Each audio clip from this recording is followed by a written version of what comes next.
And the reason why that is because the further you get from yourself, the more chances you have of burning out and being truly, truly unhappy. And I'm circling back to the beginning of this conversation. I don't put up with hurt. I don't deal with hurt. So I don't deal with unhappiness either. If I'm unhappy in a situation, either I remove myself from the situation if I can't change it. And if I can, I change the situation. But either or, I'm going to adapt something, either by leaving or by changing what I can. So that was the trigger to everything that I do now, is because every single individual on this planet matters. We are not made by mistake. Even if we are the result of an unplanned pregnancy, we are still here for a reason.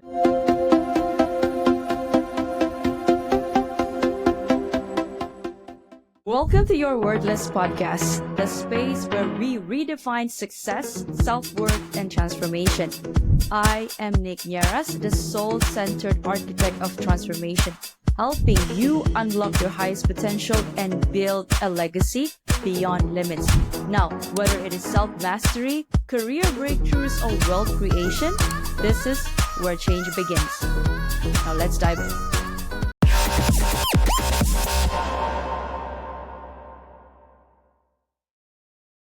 Hey, I'd like to say thank you to the sponsor of our episode today, Fish Audio. Now, if you're a podcaster, voiceover artist, or content creator looking for hyper-realistic AI-generated voices, you need to check out Fish Audio. Ranked among the top 2 most realistic voice generators in 13 languages, Fish Audio lets you create high-quality voiceovers with just a few clicks. It's open-source friendly, super fast, and best of all, affordable with the lowest prices in the market. Try it today for free at fish.audio and start creating with AI-powered voices today. Now, let's get back to the video you're watching. Oh my God! Look at this sunset! It's insane! Are you stuck in a job that you don't love, feeling like you're meant for more? It is not in your head, it is in your soul. I am Nierras, and I help high achievers like you break free from burnout, rewire self-doubt, and build a life aligned with purpose through coaching, hypnotherapy, and soul activation. Because let's face it, real wealth isn't just about money. It is about a aligned and happy heart, mind, and soul. Now, remember, you are worthy and you are enough. Let's transform your life together. Visit www.the-holisticlifestyle.com to begin. What was it like growing up as an Isabelle Fortin? Well, the Isabelle Fortin. Well, how was that like? It was traumatizing. I lost my mom when I was 5. Oh, I'm so sorry to hear that. Thank you. I appreciate the sentiment. Yeah, so my upbringing was not fun. I was a very, very sad kid, and rightfully so. And it was just, yeah. And it's funny because well, not funny, haha, but when I think back on it, the sadness that I feel now is for her because she died at 36. And that's really, really, really young to die. So yeah.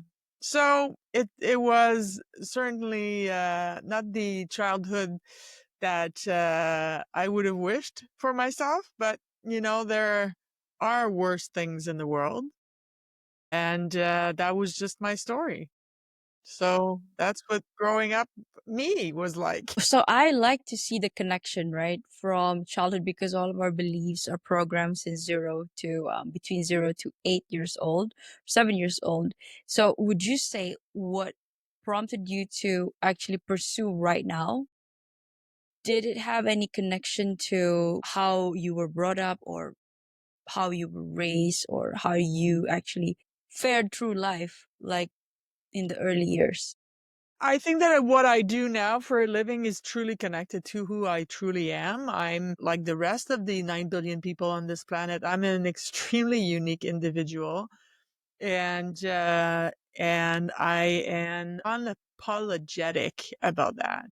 I don't see the world the way that everybody else does, and that's a blessing for me. And so for me, it was a long, long, long journey to just simply come back to who I am. Love that. So much to unpack.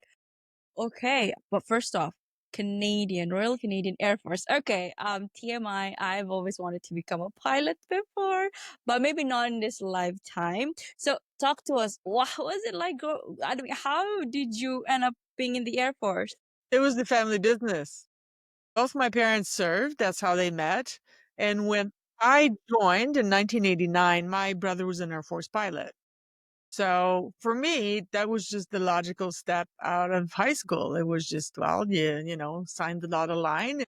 Since Canada is part of the Commonwealth, well, we pledge allegiance to the Queen. Well, the Queen is deceased now, is King Charles III, but so yeah, that's just what I did. That was the logical step for me. And I have to tell you, Nicolette, I loved every minute of it for about 5 to 7 years. I And bet. when I decided to leave, it wasn't about being in the military because truth be told, I really looked for a trade that I could do. It's just that the trade that I was in, I was getting bored and I don't deal with boredom. I am not put on this planet to be bored and I'm not put on this planet to hurt. So when something hurts, whether it's psychological or physiological, I seek medical help because I'm not put on the I wasn't punished. When I was put on this planet, I wasn't being punished. So I'm going to do whatever it is that I can do to make this experience fun. And if it ain't fun, it ain't there. Which is why I'm here today, because I know this is going to be fun. Yes, we are exactly where we're meant to be. Exactly. So, wow. Okay. So, Isabel, what made you leave the Air Force and then move into the corporate I world? was bored.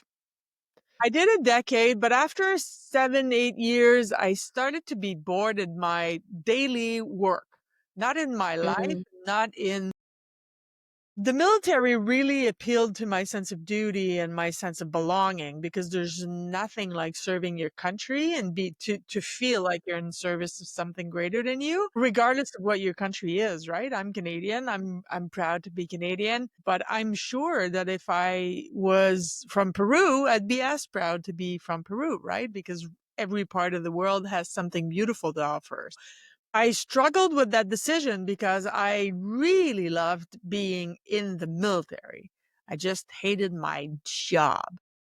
I'm so curious. What do you do like on a daily basis? I worked in my trade is called training control. So I was in charge of making sure that every individual in the squadron had the training they needed to the level of they were at. So if it was a pilot and they needed a recurring training every 6 months, it was my job to not only follow what their next training level was, but, book them on the course, book their flight, book their hotel, put the claim in and so do everything that had to do with paperwork and take care of the humans and their development. So that part of the job I really enjoyed in the fact that, I like being involved with people. I really truly I'm fascinated by humans. Every single human being on this planet, it has something to share, has something valuable, and I seek to understand them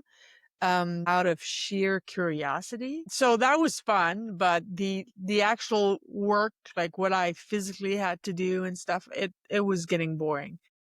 And another thing about me is when I know my job inside out, it's time to change. I love that. Why? Yes. Because I get bored. It's full circle, Nicolette. We're all the way. Yes. And I think this flows nicely to what you're doing right now Yeah. because it's humans first, Yeah. human leadership. Yes. So talk to us about that. Okay, so I came across it's a strange series of events, but I came across a psychometric assessment a long, long, long, long, long time ago. And I was very curious about them. And I took one and I thought, that's interesting, but I don't recognize myself in this. So I took another one and then another one, and I ended up taking pretty much all of them. Out of, again, sheer curiosity. Eventually, I found one. It's called Nova. It is from Switzerland. It is science-based. It's been in existence for over 30 years. And that particular personality test, and I hate that term, I use it because it's common language, but I hate that term, and I'm going to tell you why. Because my personality isn't something you can test, right? Yeah. So it's a Yes. psychometric assessment. So what does that mean? Well, it measures how do you prefer to live your life? How is your brain connected? What's your cognitive preferences? What's your behavioral preferences? What's your communication preferences? So that's what it measures. It doesn't measure what you're capable of or your intelligence. That's got nothing to do with that. It's how do you prefer, how do you function in the world? How do you deal with conflicts? How do you deal with challenges? How much influence do you need? How directive are you? How structured are you? What is your need for stability, et cetera, et cetera, et cetera. So this particular assessment, the reason I chose to work with that one is because it not only goes into everything I just said, but it will also assess how you are naturally and how you have adapted yourself. So is there a situation in your life where it requires you to be outside of your boots, right? To deal in a way that is not natural to you. And the reason why that is because the further you get from yourself, the more chances you have of burning out and being truly, truly unhappy. And I'm circling back to the beginning of this conversation. I don't put up with hurt. I don't deal with hurt. So I don't deal with unhappiness either. If I'm unhappy in a situation, either I remove myself from the situation if I can't change it. And if I can, I change the situation. But either or, I'm going to adapt something either by leaving or by changing what I can. So that was the trigger to everything that I do now, is because Mm.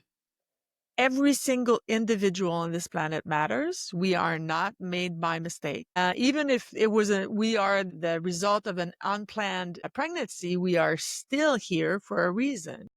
I truly, truly believe that to the core, to the essence of my being. And so therefore, I want to help individuals to be more of who they are. And that's what I Mm. do. Wow. There's a lot, right? Yeah, this is so powerful. Okay. Now you've been in the industry for a while now. A little over 2 decades. Yeah.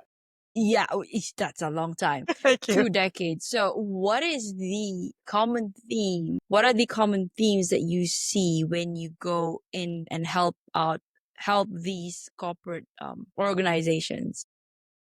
The first two that are the most important is there seems to be in the private sector, there seems to be a really big misunderstanding of what leadership is. They confuse leadership and management, and this is not the same thing. That's the first thing. And the second thing is the lack of leadership training. I Okay. always take the sales department because sales departments in corporations are usually the department that gets the most money. If they need training, they get it. If they need tools, they get it because that's what brings the money to the corporation or the company. So CEOs or presidents of corporation will be more willing to spend more money on the development of the sales skills. So what they do in the corporate world is they take the best salesperson and they say, well, you're great in sales. You hit your numbers every quarter and we love that. And, you obviously know how to talk to people because in order to be a great salesperson, you need to know how to talk to people.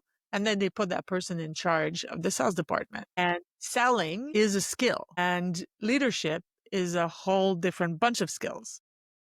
And some of the skills are applied to both. But if you don't get leadership training, if you don't offer your leaders leadership training, if you don't give them the opportunity to become better leaders, then they won't. And it's not their fault. They don't have the tools yet. So we need to teach them what the tools are. It is as simple as that. Wow. So what is the difference between leadership and management? Management is about getting things done. It's about making sure the train's on time. Leadership is about putting every effort and energy into the people. So the job of a leader, and that's not my quote, it's Simon Sinek's quote. The job of the leader is not to get the job done. It's not being in charge of people. It's taking care of the people in your charge. And that's the difference. It's people oriented. And truth be told, there are some natural born leaders out there. They are few and far between. And most of the ones that I have met are not in a leadership position. Are managers. Okay. And why is that detrimental to the company? Because it increases everything. Good leadership increases everything. It increases employee engagement, increase efficiency, productivity. It increases your bottom line by an astonishing number, like 86%. And this is not a number I drew out of my hat. There's literally stats on this. And everybody in the world loves ChatGPT now. Go to ChatGPT and ask, how much, when an employee is engaged in their work, how much productive they become. And you'll be absolutely dumbfounded by the answer you get. And honestly, Nicolette, think about it. How do you feel, and the listeners, how do you feel as an individual when you feel like you're heard, seen, and valued? You feel great about yourself. When you know what you bring to a company or a team or even a supervisor or a leader, when you know what it is that makes you special inside that team and what it is that you can do better than everybody else, and there's always something, everybody has something. When you know what that is, how do you feel about your work? You feel engaged. You feel great. You want to go to work in the morning. Not only to bring money home, and of course, money is an issue. Of course it is. We work to bring money, but we seek much more than that. And we need it now. More than ever, we need it now. How do you tie empathy between all of this? Hi, I'm Nierras, your host of the Your Worthless podcast. Now, if these real raw stories hit home, don't wait. Please follow, like, and subscribe my Spotify and YouTube. For bite-sized inspirational reels, follow me on Instagram, TikTok, and LinkedIn. Don't wait. Your transformation starts today. Thank you, and bye for now. It's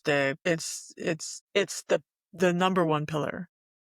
When I work with a leader and a team, because I don't only work with the leaders, I work with the team members as well. That's the first thing that I tell the leaders. There's 3 pillars to work with me. You have to either have or be willing to learn to be adaptable, learn to communicate better, and learn empathy. And you can't have one without the other. It's a 3-legged stool, and you remove one of them and the stool falls down. Empathy is So when you go into a company and start working with them, how would you do? Well, the first thing that I do is I have everyone I'm going to work with do the psychometric assessment, because I need to know how to better communicate with these people. So if you're an extremely babbly person, which I am, and you're talking with someone that the fewer words, the better, it is my responsibility to adapt to the way that they prefer to be communicated with. So by doing the psychometric assessment, then I know how to do that because the assessment tells me. So I have the leader take the assessment first, and then I do the debrief on the leader so that they know what I'm going to do with every single one of their team members, and so that they can also understand themselves better. Because all of us, including myself, and I'm raising my hand really high on this one, we all think that we are extremely self-aware. Right? You ask 1,000 people, are you self-aware? And 995 people are going to say yes. And there's a great, great study on this that lasted about 5 years. It's from a Harvard University professor called Tasha Eurich. And she and her team read every piece of literature every study ever written everywhere in the world on self-awareness. And then they started a study on close to 5,000 participants. And out of 5,000 participants, they only found 52 that were actually extremely self-aware. So Oh, in reality, what that means is 95% of us think that we are self-aware, when in reality, that number is closer to 10%, 10, 12%. Actually, I should say about 90% of us are lying to ourselves about the fact that we are lying to ourselves, right? So that's why I start with the psychometric assessment. Because even I rose my hand really, really high, like I believe I'm extremely self-aware. And when I take the assessment on myself, I go, I'm not like that.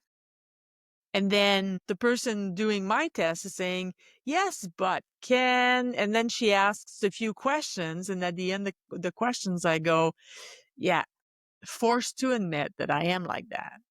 But I just was unaware, right? So that's why I started. yes. There was four to answer your questions. There was four things. I can't remember all. You can go check out Tasha Urich. She has a great TEDx and she has a great website that explains what actually being self-aware is, or having highly self-aware. But if my memory serves, is knowing obviously what you think of yourself, how you are perceived in the world, what other people think of you, and how you fit into the world.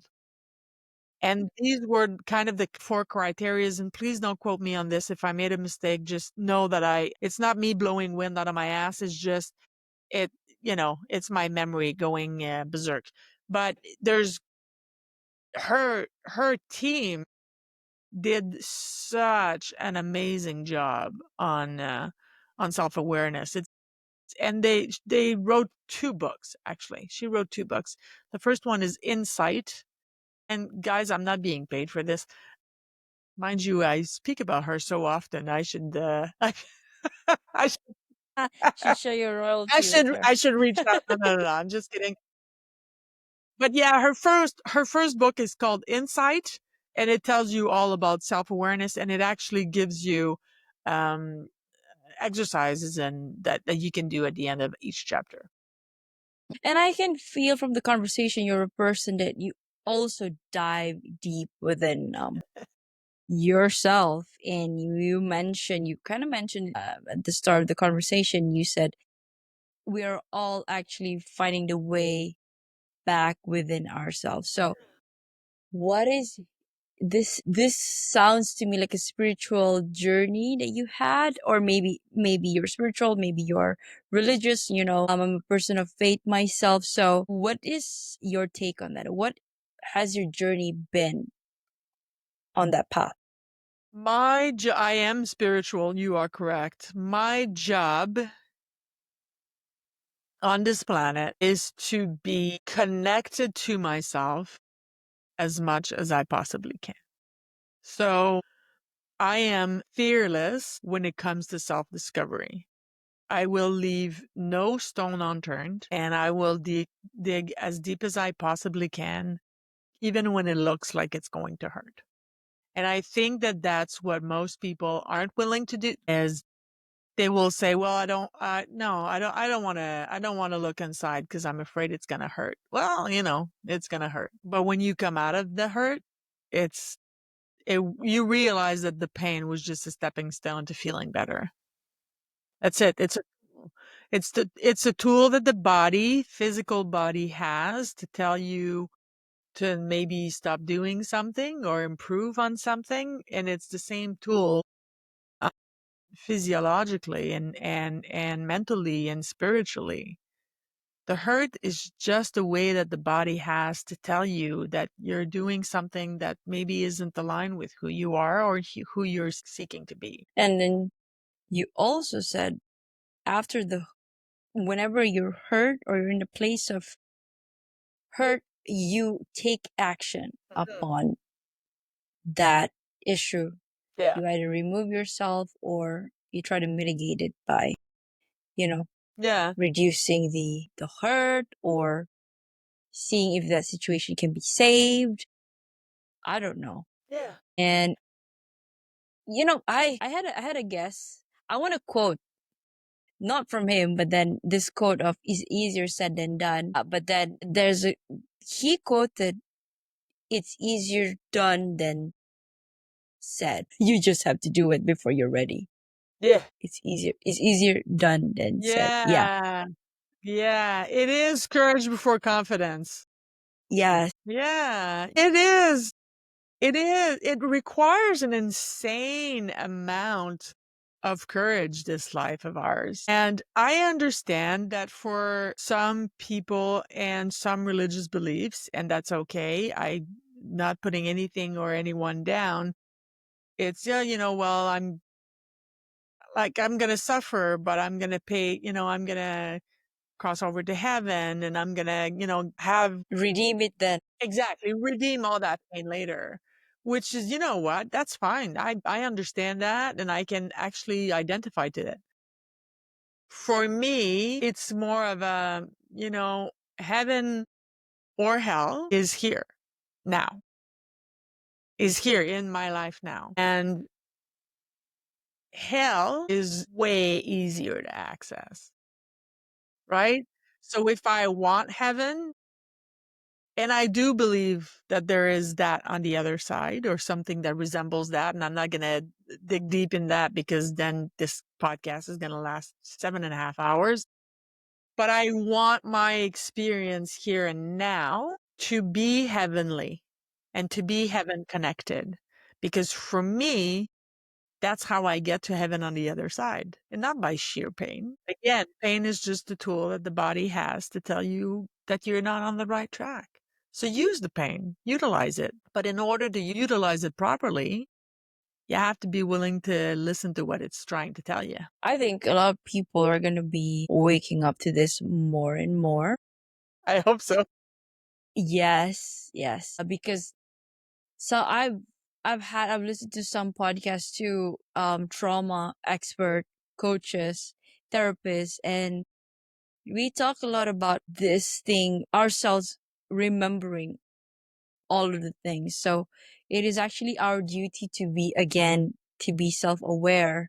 Now, it depends on the degree of how exposed you are to that self-awareness assessment or tools or however modality that you go to find out your level. But then when you actually open yourself or start thinking about that, taking a step back, not as the subject in the I think that's the first step to maybe enhancing or increasing your self-awareness. Absolutely. Yeah, Yeah. absolutely. I think that we fantasize about another version of ourselves. And sometimes that version isn't really who we are. It's just who we think it's going to be more liked or more successful or more this or more that. But when you look at I don't want to say powerful in the sense of money. I mean powerful in their identity, such as, I don't know, Mel Robbins, Tony Robbins, Oprah, Barack Obama, so many others that, that I can't think of right now. What they did is we look at their success and their bank accounts. I mean, if you think about Oprah, I'd take 1/10 of her bank account and well deserved. She worked for every penny. But when I look at her, she understood all these people that I just named. They all look like they're bigger than life, but there's nothing bigger than life. Life is really, really, really big. So our job as human beings is not to become more like them. We are different. Our job is to figure how and where and what is it about us that makes us different and be more of that. And I think that all of these people that I just named, if I just think about Oprah, she tapped into who she was. She was unafraid to dig deep and look at herself and claim her space. It was already her space. She just needed to fill it Well, it's the same thing for all of us. But we associate success with money. And that's a very American way of thinking. And I should say North American way of thinking what success is or defining success. But even if if your dream is to be the best shoe repair person in the world, then claim that, right? It's yours. It's your birthright. So claim it. That is the message that I need today. Oh, beautiful. Isabelle, you are a force to be reckoned with. Thank you. And I believe there are no coincidences, and we are exactly where we're meant to be. Absolutely. And I cannot thank you enough, and I am forever grateful for all the people that has come up to this show. Even though this is a topic that when I was on my own journey, seeking for that external validation until, I realized actually all the answers are within us.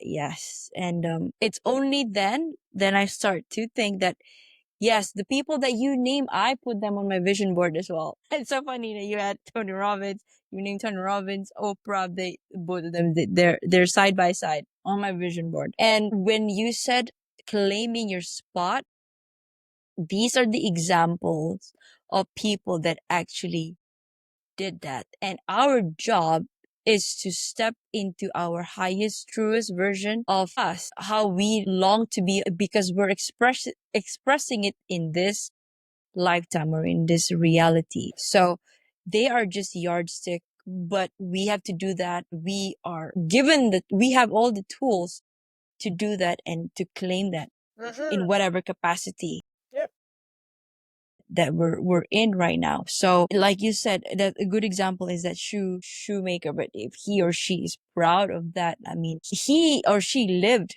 his life knowing full well that he expressed himself Absolutely. to the best of his capability. Absolutely. When I was in the military, I was 17 years old, and maybe she was 30, maybe she was 20 years older than me.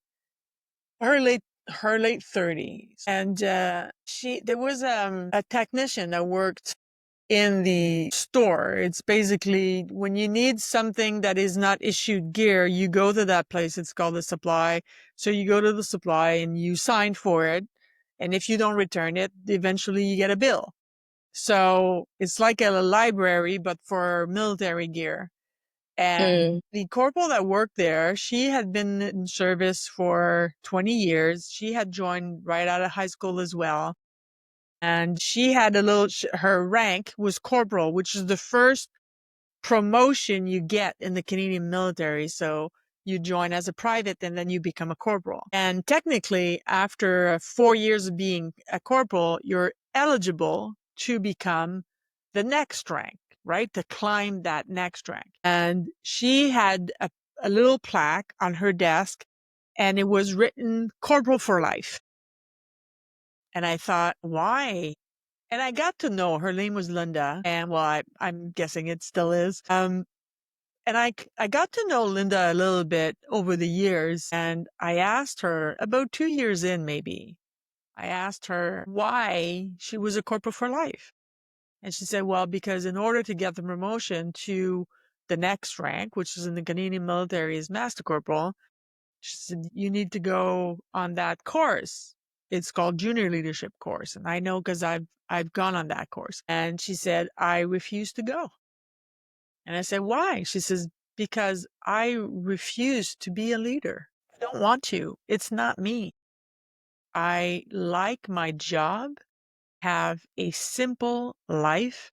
I get fulfillment in my daily work, and my self-worth comes from outside of work. So I don't want the headache. At the time, I was maybe 18 or 19 when she told me that, and I truly didn't understand it.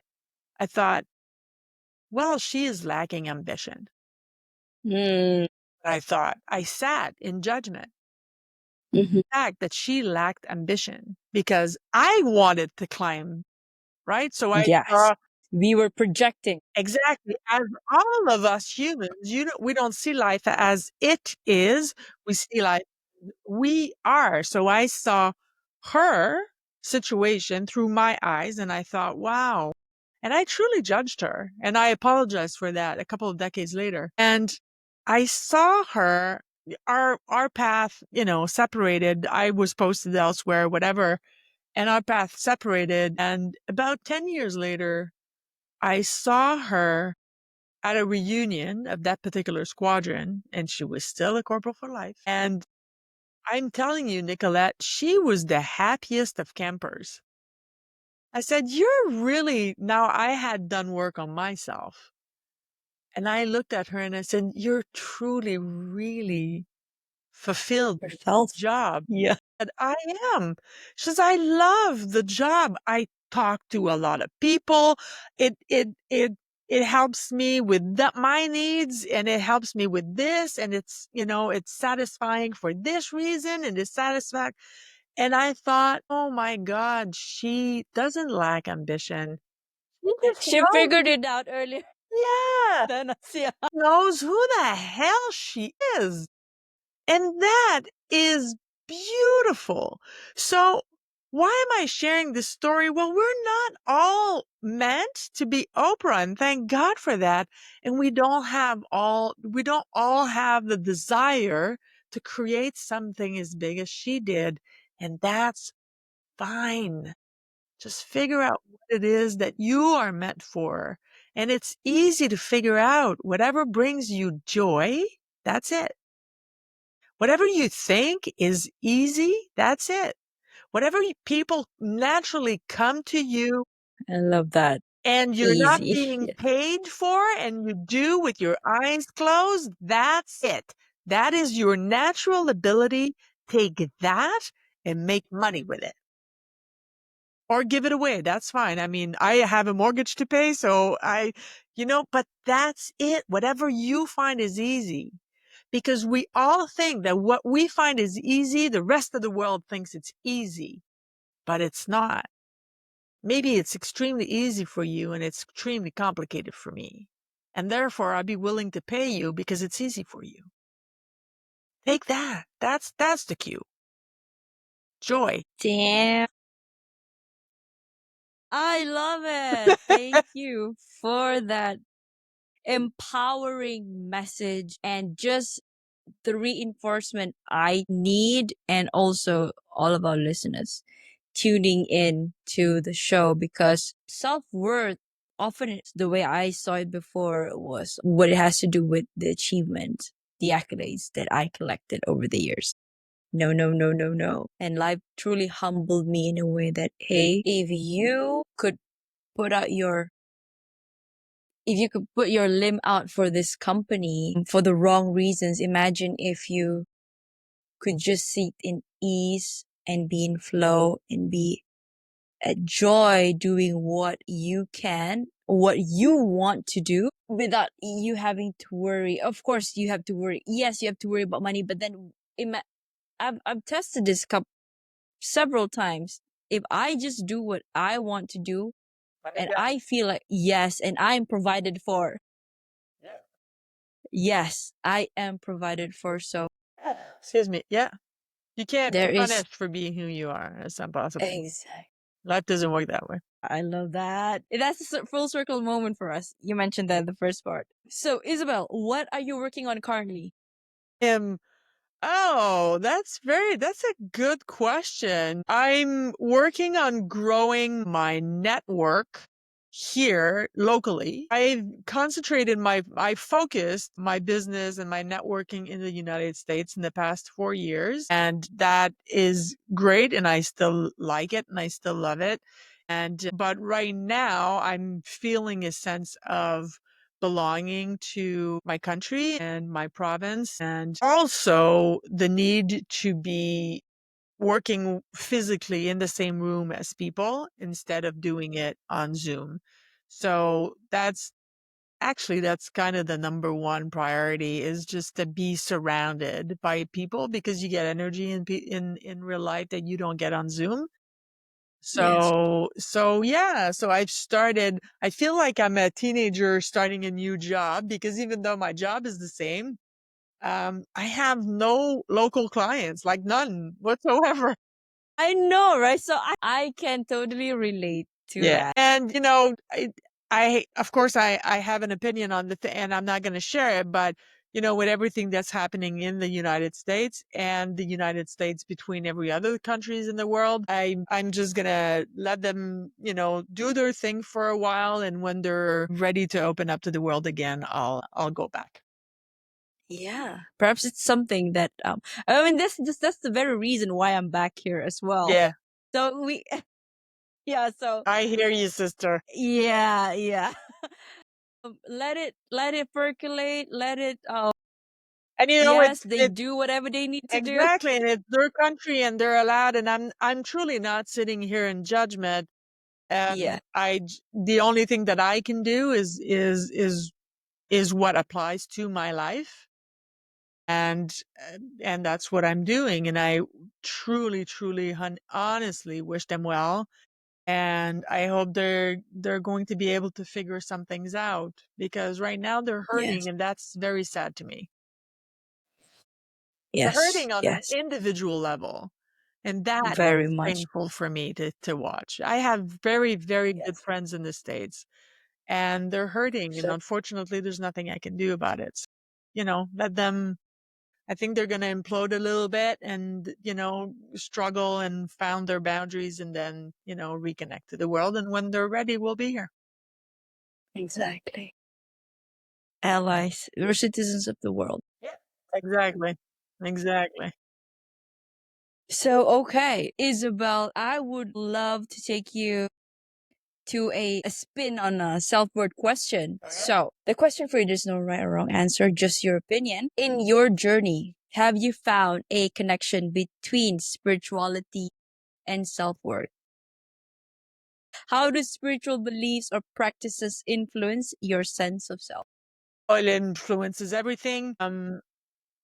My preferred, my go-to, my morning routine, my everything is gratitude. I'm grateful for things I haven't received yet because I if love that. you say yet, then it means that you're open to You're just not only expecting. receiving it, but learning how, because sometimes we don't know how to receive things. So no, I'm truly, truly a spiritual being and first and the body comes second. And it shapes everything. It shapes everything.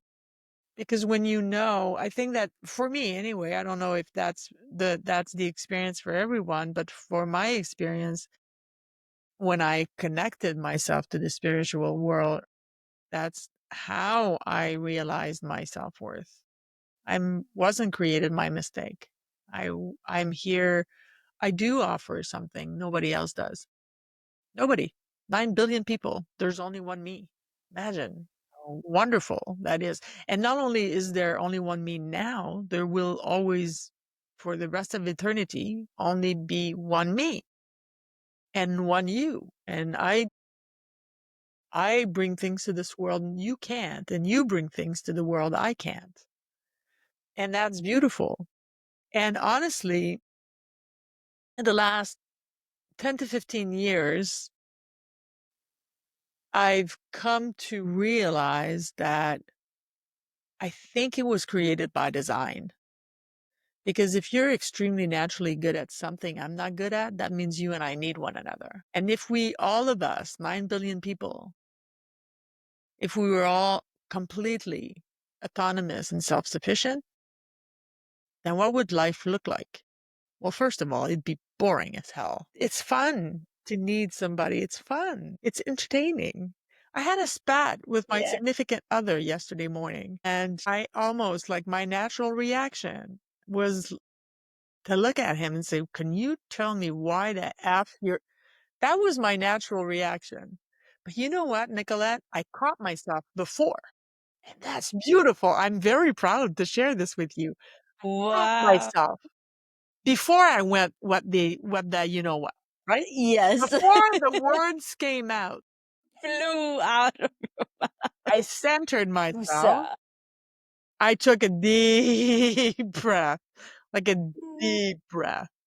And instead of saying WTF, I said, honey, can you help me understand that? And there's nothing threatening in please help me understand. There's nothing threatened. And he went, well, absolutely. And then he explained his behavior, and it even got him to realize where it was coming from, because, it started a conversation, right? Because it wasn't me pushing back. It was me being interested in what he was truly interested in what he was saying. And then I'd ask another question, and then another, and then he got to where it was coming from. So now for him, he can look at that behavior and know that he has it and figure out if he wants to change it or not. And for me, instead of being angry and then he gets angry at me for being angry, and then how dare he get angry for me being angry, and escalating to no end. There's people that have grudges. They hold to their grudges for 40 years, right? Yes. So instead of doing that, it did the complete opposite, and it brought us together. And now that he's aware of that behavior, because my job was just to hold a mirror, now that he's aware, then he gets to decide what he does with that behavior. And I get to decide if I stick around when he has that behavior, because that's my choice. And that's it. That's it. That's life. It's as I love that. simple as that. To go back to your question, without my spirituality, I would have never gotten to that moment in my life, ever. I needed to be right. I needed to have the last word in every conversation. I was like that. I remember a friend of mine pointing out that we were on the phone. That was before cell phones and text messages and all like that. And if we were on the phone and we were ready to hang up, I'd say, okay, all right, well, I'll talk to you next week. Okay, bye. And she'd say bye. I would add a bye because I needed to have the last word. So without spirituality, I never become self-aware. Ever, ever, ever, ever. Not me. Maybe somebody else can, and that's fine. More power to you. I couldn't have. Directly linked to my self-worth. I mean, you took something so simple and you really magnified it as to how important spirituality played out. Yeah. Is playing a role in your life Yeah. right now. Yeah. See, that's my natural ability, is to explain stuff. I love that. Okay, Isabelle, what is your heart's greatest wish? To impact the biggest quantity of people in the world in a positive way. And that is, and that's the reason I chose to do what I do with leaders. Because if the leader gets better, it has a ripple effect on their team members or employees, regardless of how they want to call them. And then when the employee is doing better, that has a ripple effect on their family. And when the family is doing better, it has a ripple effect on the community. And if you want to change the world, just start with your community. So I want every single individual on this planet to just understand how precious they really are and tap into that. Imagine a world where everybody was allowed to be who they are. My goodness. No wars, no fighting, no conflicts, just love. And love, not love, goo goo gaga, no guru, no kumbaya. No, just love.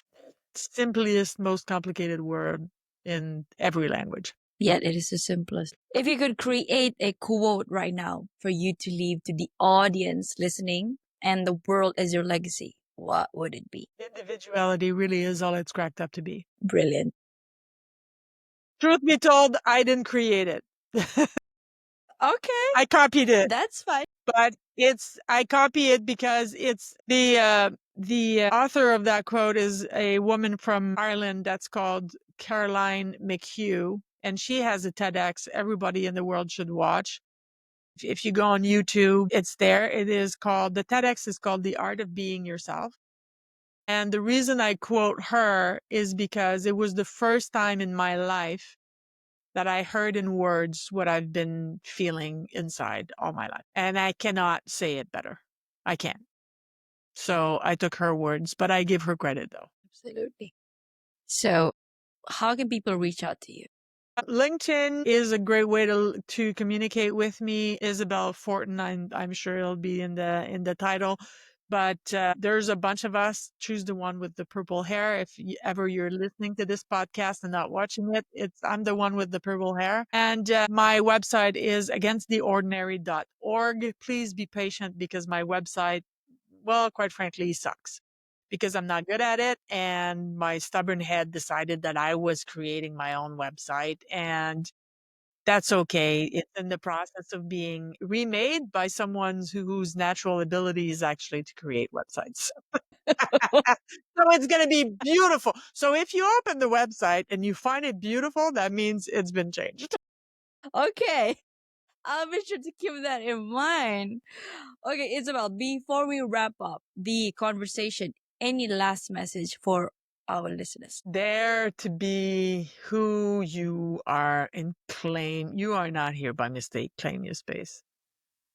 There's room for everybody in this planet. There's room for everyone in this world. Claim it. It's yours. It's your birthright. Claim it. Don't ask permission. Do it. Show people the way.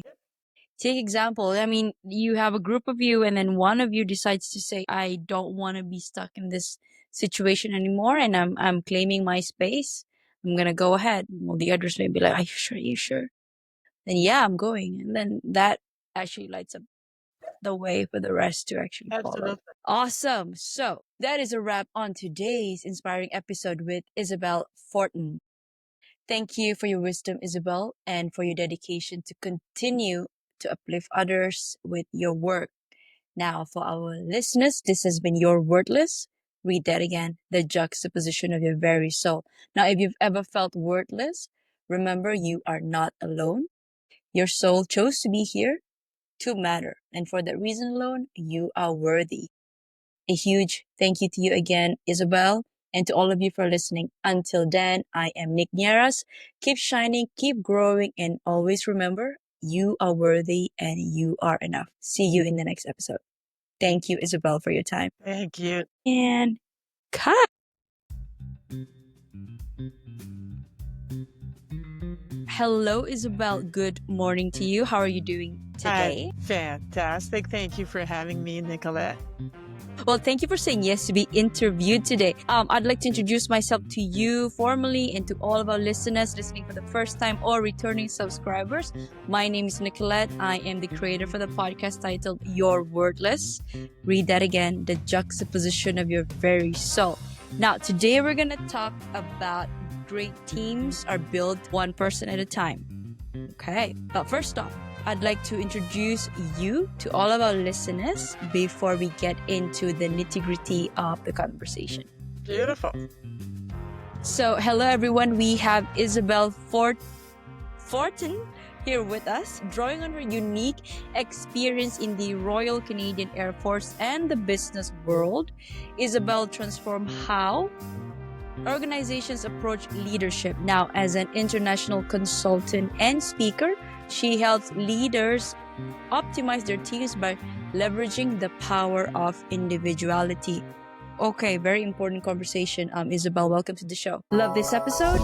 Now, transformation doesn't end here. Head on to @holistic.lifestyle_with_Nick. That is on my Instagram. Or head on to my website, www.denierras.holisticlifestyle.com for more info on my coaching framework, which is the Worthy, Authentic, and Abundant Framework, digital guides, and my upcoming events such as retreats and master classes and workshops. Now, I also do intuitive readings where we get to check on your soul path